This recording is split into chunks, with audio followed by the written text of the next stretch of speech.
Thank you, Mr. Chairman. Mr. Zuckerberg, I tell you, I think your cozy community, as Dr. Mark Jameson recently said, is beginning to look a whole lot like the Truman Show, where people's identities and relationships are made available to people that they don't know.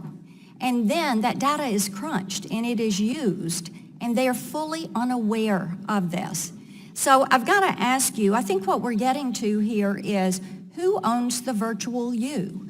Who owns your presence online? And I'd like for you to comment. Who do you think owns an individual's presence online? Who owns their virtual you? Is it you or is it them?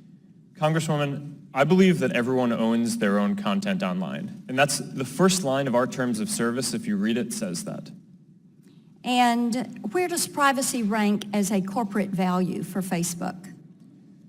Congresswoman, giving people control of their information and how they want to set their privacy is foundational to the whole service. It's not just a kind of an add-on feature or something we have to comply with.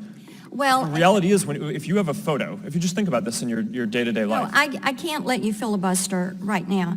A constituent of mine who's a benefits manager brought up a great question in a meeting at her company last week. And she said, you know, healthcare, you've got HIPAA, you've got Gramm-Leach-Bliley, you've got the Fair Credit Reporting Act. These are all compliance documents for privacy. For other sectors of the industry, she was stunned that there are no privacy documents that apply to you all.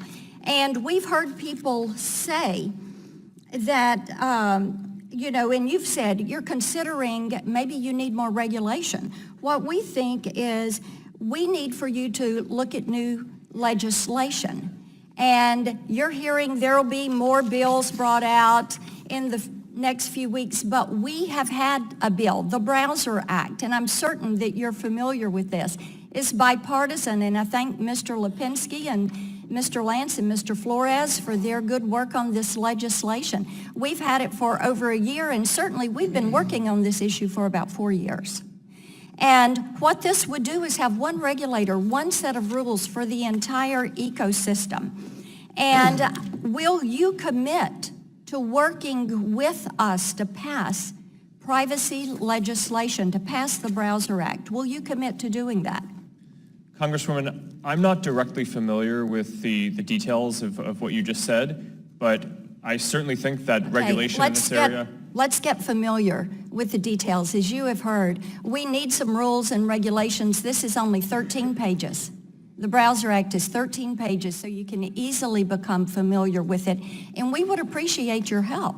And I've got to tell you, as Mr. Green just said, as you look at the EU privacy policies, you're already doing much of that. If you're doing everything you claim, because you will have to allow consumers to control their data, to change, to erase it. You have to give consumers opt-in so that mothers know.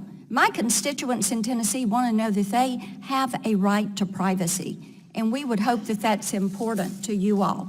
I want to move on and ask you something else, and please get back to me once you've reviewed the Browser Act. I would appreciate hearing from you. We've done one hearing on algorithms. I chair Communications and Technology Subcommittee here. We're getting ready to do a second one on algorithms. We're going to do one next week on prioritization. So I'd like to ask you, do you subjectively manipulate your algorithms to prioritize or censor speech? Congresswoman, we don't think about what we're doing as censoring speech. I think that there are types of content like terrorism that I think that we all agree we do not want to have on our service. So we build systems that can identify those and can remove that content, and we're very proud of that work. Let me tell you something right now. Dominant silk is not terrorism. Gentlelady's time's expired. Chair recognizes gentlelady from Colorado, Ms. DeGette, for